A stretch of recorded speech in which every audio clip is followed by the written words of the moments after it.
Welcome to this deep dive. Something that I think impacts every single one of us, and that is how the jobs we have end up shaping our entire philosophy. So we're talking about like all those kind of core beliefs about the world, about our values, even how we see ourselves. Right. Yeah, and we get this really insightful excerpt that breaks it all down, like 10 ways employment transforms our thinking. Wow. So whether you're early in your career or thinking about making a change or just curious about like the hidden forces that are shaping your outlook, get ready for some major aha. Moments. You're absolutely right. We often don't even realize just how much work shapes our philosophy. I mean, it's not just the skills, it's those subtle shifts in perspective, like how we even view time. Like before you have a job, time seems like it's never ending, right? Yeah. It's all about exploration and personal growth. Like I remember spending hours just lost in the library, and all of a sudden it's like 2 a.m. and I haven't even started my actual assignment. Exactly. And then employment hits you with this concept of time as a commodity. Right. It's directly linked to how much you put out and your earnings. Yeah. Suddenly, every hour has this like monetary value. Right. And that free-flowing time that you used to have becomes this like carefully measured resource. Right. In fact, studies have shown that this shift can actually make people more stressed out and even feel constantly on, even during their time off. Have you ever like caught yourself checking work emails while you're on vacation? Oh, yeah. It's that classic example of how work's perception of time creeps into our personal lives. Yeah, totally. It's like my brain just can't switch off, even when it's supposed to be relaxing. Right. So the excerpt also brings up this like really interesting kind of push and pull between materialism and minimalism when you start earning a steady income. Yeah. What are your thoughts on that? Well, it's definitely this weird paradox. Okay. On the one hand, you've got this hedonic treadmill effect, where the more money you make, the more stuff you want. People are striving for that bigger house, the fancier car, constantly chasing that next level of material satisfaction. Right. But research actually shows that all that material pursuit, it rarely leads to lasting happiness. More money, more problems. Kinda, yeah. But on the other hand, a stable income can also kind of push you towards minimalism. Oh, interesting. The source talks about this one study where people who achieved financial stability actually started to be more picky about what they bought. They started valuing experiences and relationships more than just accumulating more stuff. Yeah. So they realized that real wealth is about freedom and fulfillment, not just possessions. Yeah, that is really interesting. It makes you wonder if we're all chasing this idea of, success. What does success actually look like? Right. Is it the corner office and the fancy car, or is it more about something you can't really touch, like personal fulfillment or having strong relationships? That's a really deep question, and it kind of ties into how our jobs impact our sense of self. In a lot of societies, your job becomes like a shortcut for who you are. Right. Think about how we introduce ourselves at parties. I'm a doctor. I'm an engineer. Yeah. Those titles get all mixed up with our identity, and that can really affect our self-esteem. Yeah, I've definitely felt that early in my career. I was so focused on climbing that ladder that I let my job title like define my worth. It's almost like I was wearing a mask, trying to project this image of success. Right. But deep down, I wasn't really sure who I was outside of work. Yeah, that's something I hear a lot, and it shows the dangers of tying your self-worth to what you do for a living. Right. The source says it's crucial to develop a sense of identity that goes beyond your job title. Yeah. It's about recognizing that you have value just as a person, regardless of what you do for work. And this is even more important now because, the job market is so unpredictable these days, and job security is not what it used to be. Yeah, it's like building a strong sense of self-worth that can handle any career storm that comes your way. Yeah, exactly. And that leads to another big change that comes with having a job, this sense of independence, but also responsibility. It's like a trade-off. Yeah. You get financial freedom, the power to make your own choices, but then you've got all these new responsibilities. Right. All of a sudden, it's not just about taking care of yourself. Yeah. It's providing for others and hitting deadlines and dealing with all the crazy stuff that comes with being an adult. Yeah. I remember that transition being both exciting and terrifying. Definitely. And that shift often pushes people towards a more practical view of things. You start to balance your ideals with what you can actually achieve. The world feels more real, more tangible. Right. It can be empowering and a bit scary at the same time. Yeah. The source actually mentions a study where young people starting their careers showed this big jump in what they call future orientation. Oh. They got way more focused on planning for the future and making sure they're financially secure. So it's like they're forced to grow up. Yeah. Trade in those carefree dreams for actual plans and being responsible. Right. Now, the workplace itself, throws you into all kinds of power dynamics and corporate culture, and that could be a real eye-opener. Oh, for sure. Navigating office politics, understanding those hierarchies, seeing how decisions get made, it's a crash course in how complicated people are. Some people get disillusioned by all that, Right. They develop this cynical view of authority and how companies work. Yeah, I can see that happening. It's Yeah. like that saying, never meet your heroes. Sometimes work doesn't live up to all those idealistic expectations you had. You got it. But it's not always bad. For some people, dealing with all that actually makes them believe even more in collaboration and teamwork. They see how important it is to communicate and negotiate and build strong relationships to get things done. Right. It's like they get this deeper understanding of leadership, They realize that real power is about empowering others, not just being the boss. So the same environment can lead to totally different outcomes, Yeah. depending on how people see things and react to those experiences. Exactly. It's amazing how work shapes not just our views on authority, but also our beliefs about work ethic and success. Absolutely. Like how much effort we put in and what we think it takes to make it. So much to unpack there. Definitely. We'll dive back into that right after the break. It's really interesting how those everyday experiences at work, like the wins and the challenges, can really shape how we understand effort and reward. Yeah. Some people come out of it with this rock solid work ethic, totally convinced that dedication and putting in the hours are the only ways to succeed. It's that whole hustle culture thing, right? Yeah. But the excerpt kind of points out that the reality is often way more complicated than that. Yeah. Like sometimes working hard isn't enough to get ahead. What do you think about that? You're right on the money there. Good. While effort's definitely important, things like opportunity and even privilege play a big role in determining success. The source highlights this research showing that people from disadvantaged backgrounds often face these systemic barriers that hold them back no matter how hard they work. It's like playing a game where the rules are rigged against you from the start. Yeah. That's kind of depressing. It makes you wonder about this whole idea of a meritocracy, Yeah. If success isn't always a direct result of hard work, how do we even define it? Right. What does it even mean to make it these days? That's a question a lot of us are wrestling with. Yeah. Those traditional markers of success like wealth status, climbing that corporate ladder, Right. they don't necessarily equal fulfillment or happiness. More and more people are looking for a more well-rounded definition of success. Okay. One that includes purpose, well-being, and feeling like they're contributing something. So it's about finding that connection between what you do and what you believe in. Right. Exactly. Doing something that feels meaningful, not just profitable. Yeah, and this brings us to another really important part of how work shapes our philosophy, building resilience.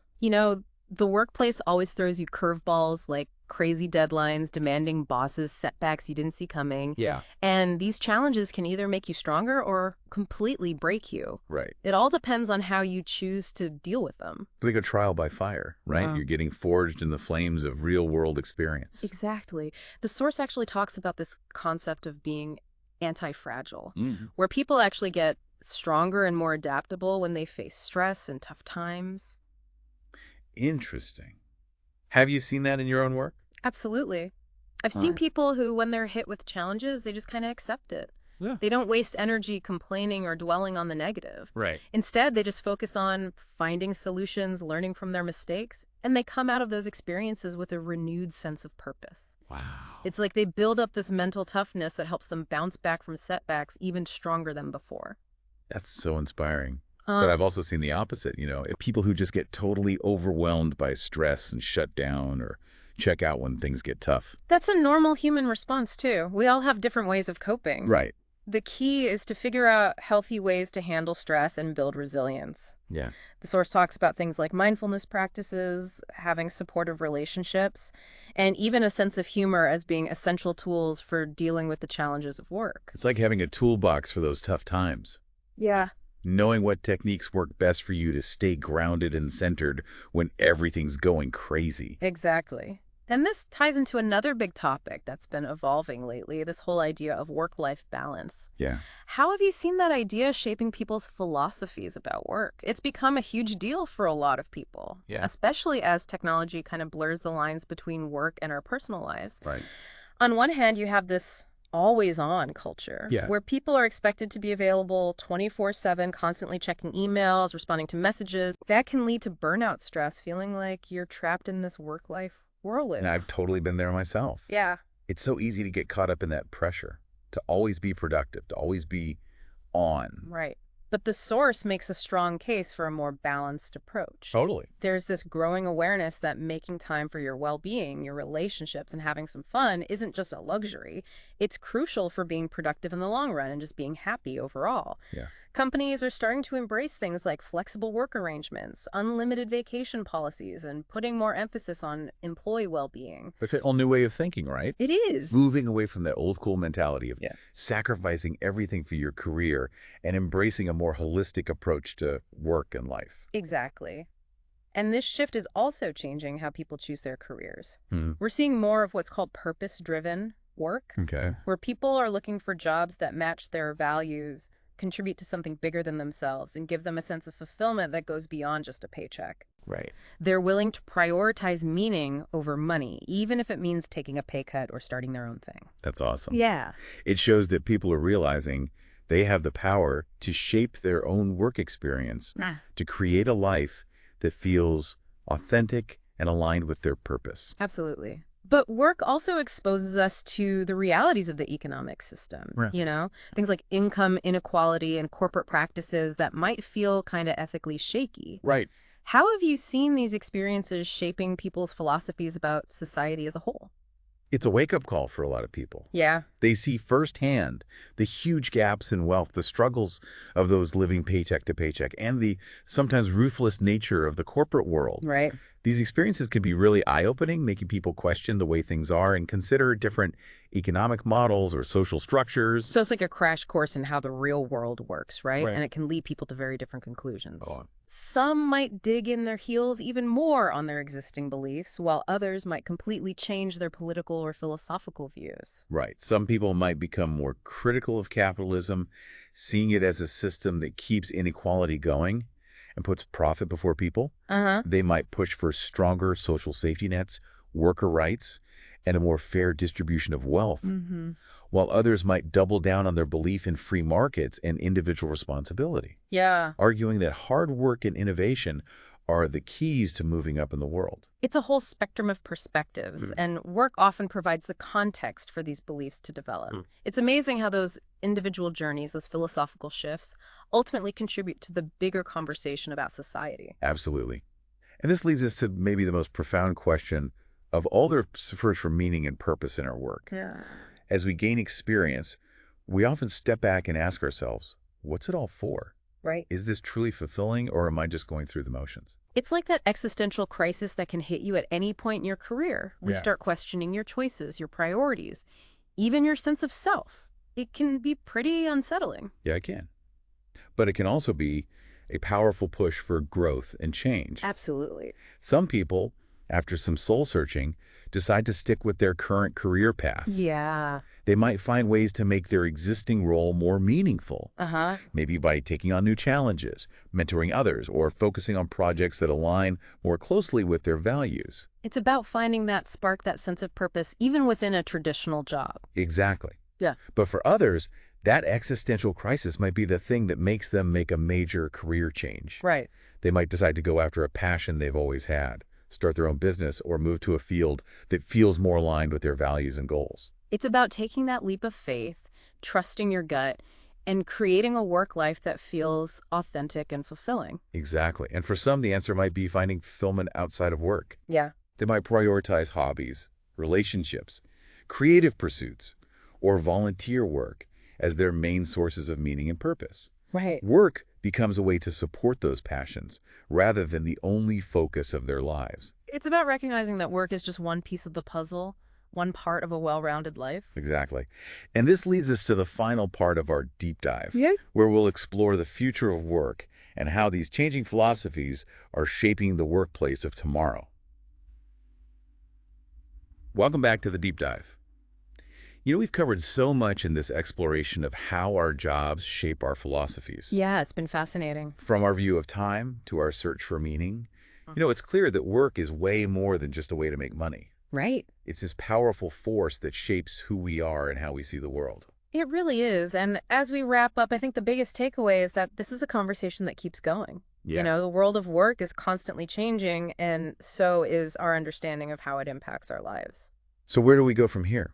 What can we actually do with all these insights? Well, awareness is the first step. By understanding how our work experiences affect our thoughts, feelings, and values, Right. we can start to make more deliberate choices about our careers and our lives. It's about shifting from just accepting things to actively engaging, shaping our work experience to match our evolving philosophies. It's like taking control of the story, Yeah. right? Not just letting work happen to us, but actually designing a work life that feels meaningful and fulfilling. Exactly. And the source material hints at some pretty exciting possibilities for the future of work. Yeah. What are some of the trends you're seeing that reflect these changing philosophies? One of the biggest changes is the rise of remote work and flexible schedules. Right. Technology has made it possible to work from anywhere, anytime. Yeah. It's blurred the lines between the traditional office and our personal lives. Mm-hmm. And this has created all sorts of new possibilities for work-life balance, Yeah. allowing people to blend their work and personal commitments in ways we never could have imagined before. It's like we're rewriting the rules of the game. Yeah. We're not stuck with the 9 to 5 anymore, or the corner office, or the daily commute. Right. This new flexibility could be so freeing. Mm-hmm. But it also comes with some challenges. How do we set boundaries, prevent burnout, and make sure work doesn't take over our lives?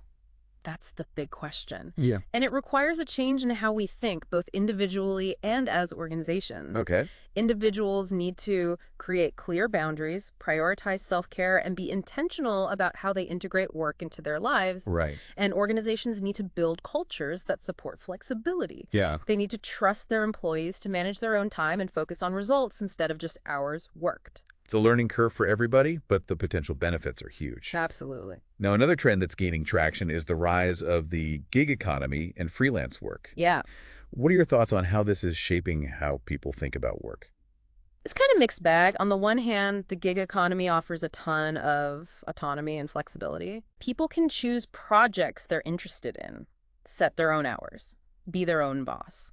This can be really empowering, It lets people create a work life that truly reflects their values and priorities. It's like the ultimate expression of individual freedom and that entrepreneurial spirit. Exactly. But there are downsides, too. Yeah, what about those? Freelancers often don't have the stability benefits and safety nets that come with a traditional job. Right.